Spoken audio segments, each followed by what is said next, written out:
केतु के भावपरक फल। केतु के 12 भावों पर क्या फल देते हैं, कौन से भाव पे रह के कैसा फल देते हैं, इसके बारे में आज चर्चा करते हैं। तो प्रथम भाव में अगर केतु है तो शरीर का कोई अंग टूटना, अपघात, रोगी, डरपोक, चिंतातुर, पत्नी की चिंता से युक्त, वायु रोगी और चंचल मन वाला होता है। कंजूस होता है, स्वजनों से झगड़ा करता है। द्वितीय भाव में अगर केतु है तो धन धान्य को नष्ट करता है, मुख रोग होता है, असत्य बोलता है और कुटुंब का विरोधी होता है। तृतीय भाव में अगर केतु है तो ऐसा जातक धैर्यवान, शत्रु का नाश करने वाला, किंतु भय और चिंता से व्याकुल होता है। यह छोटे भाई को कष्ट देने वाला होता है। कान के रोग होने की संभावना होती है। चतुर्थ भाव में केतु अगर है तो माता के लिए अरिष्ट का योग होता है। मित्रों को भी सुख नहीं मिलता है, बंधु नहीं होते हैं, पित्त की बीमारियों के कष्ट को प्राप्त करता है, हमेशा चिंतातुर रहता है, सौतेली माँ से कष्ट होता है, आलोचक और विष भय बना रहता है। पांचवें भाव में अगर केतु है तो पुत्र का नाश करता है, राजा से भय होता है, सम्मान, धर्म, कर्म का नाश होता है, शत्रुओं से विवाद और निंदा होती है, जातक कपटी, दुर्लभ, धैर्यहीन होता है, पुत्र कम और कन्याओं की संख्या अधिक होती है, पेट का रोगी बनाता है। छठे स्थान का केतु उत्तम माना गया है, अधिकार पद प्राप्त होता है, शत्रु का नाश करने वाला होता है, सम्मानित होता है, पशु और धन से युक्त होता है, शरीर निरोग रहता है।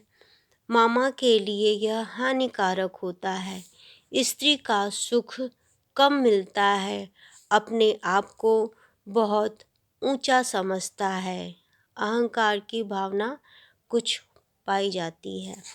सप्तम भाव का केतु स्त्री सुख नहीं मिलता है, वायु रोग, अपमान, राजा का कोप तथा शत्रुओं से भय होता है। यदि केतु पाप प्रभाव में है तो जातक व्यभिचारी, चंचल बुद्धि, बार बार निवास बदलने वाला, व्यसनी, नीच जाति के स्त्री से अवैध संबंध रखने वाला तथा अनैतिक कामों में लीन रहता है। अष्टम भाव का केतु पाप कर्म करे तो वह तत्काल प्रकट हो जाता है, नेत्र रोगी, दीर्घायु होता है, ध्यान योग में शीघ्र सिद्धि मिलती है, पत्नी के संबंध में वो दुखी रहता है। नवम भाव में अगर केतु है तो कीर्ति, बुद्धि, उदारता से संपन्न, दयालु और धार्मिक होता है, धर्म विरोधी, दुराचारी, झूठ बोलने वाला, क्रोधी, दूसरों की निंदा करने वाला भी हो सकता है, किंतु इन दोषों के साथ वह शूर, बलवान और स्वाभिमानी होता है।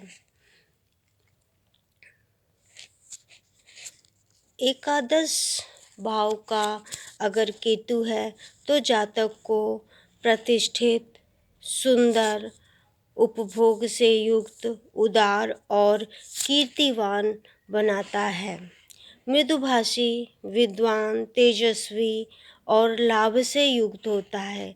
यदि इस स्थान का केतु मेष, वृषभ, कन्या या धनु या मीन में है तो गुरु या शुक्र की इस पर दृष्टि है तो ऐसा विशेष शुभ फल प्राप्त होता है। व्यापार में अच्छा लाभ प्राप्त करता है। जातक राजनीतिक या हाथ में लिया हुआ काम पूरा करता है।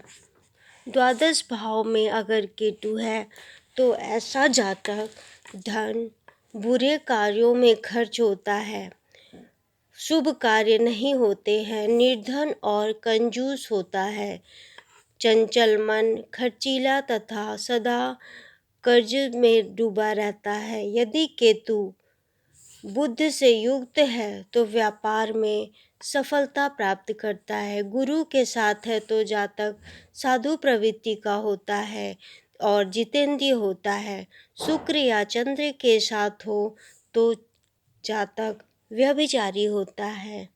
ये केतु छाया ग्रह है, जिस ग्रह के साथ रहता है उसी के अनुकूल फल देता है। केतु की स्वराशि मीन मानी गई है, अर्थात यह गुरु की राशि है जिस पर केतु को भी अधिकार प्राप्त होता है।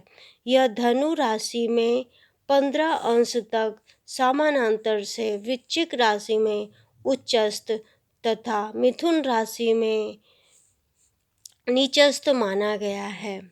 सिंह राशि में मूल त्रिकोणस्थ मानते हैं। मिथुन, कन्या, धनु, मकर और मीन इसकी मृत राशियां हैं तथा कर्क एवं सिंह शत्रु राशियां हैं। ग्रहों की नैसर्ग मित्र मैत्री में यह बुध, शुक्र, शनि के साथ मित्रता रखता है। बृहस्पति से समभाव रखता है। सूर्य, चंद्र, मंगल के साथ शत्रुता रखता है। वृष, धनु, मीन राशि में यह बलवान होता है। जिस भाव में बैठा रहता है वहाँ से पंचम, सप्तम, नवम तथा द्वादश भावों को पूर्ण रूप से देखता है। यह शुभ फल भी देता है।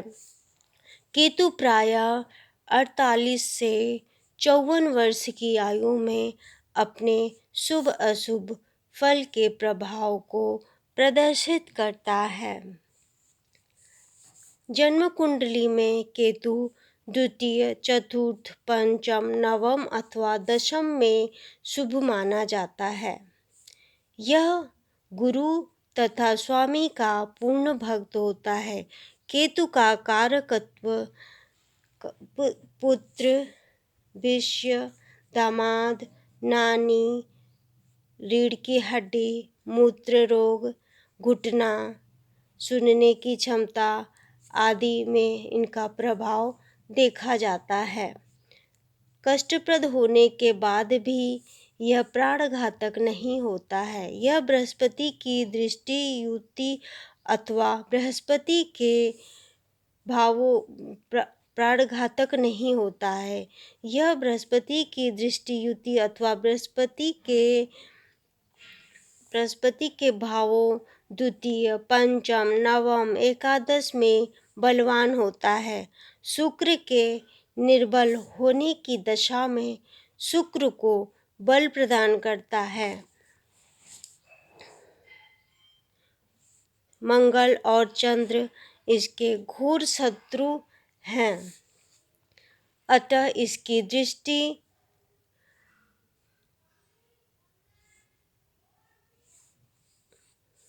शुभ दृष्टि से दृष्टिगत हो तो शुभ ही देती है और अशुभ ग्रह की दृष्टि से दृष्टिगत हो तो यह पीड़ा देता है।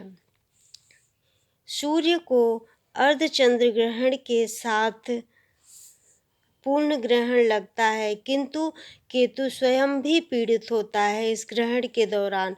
चंद्र कुंडली के खष्ट भाव में बुध और केतु दोनों हो तो स्वामित्व प्राप्त होता है। यहाँ चंद्र मंगल की स्थिति होने पर केतु पीड़ित हो जाता है। धन्यवाद मित्रों।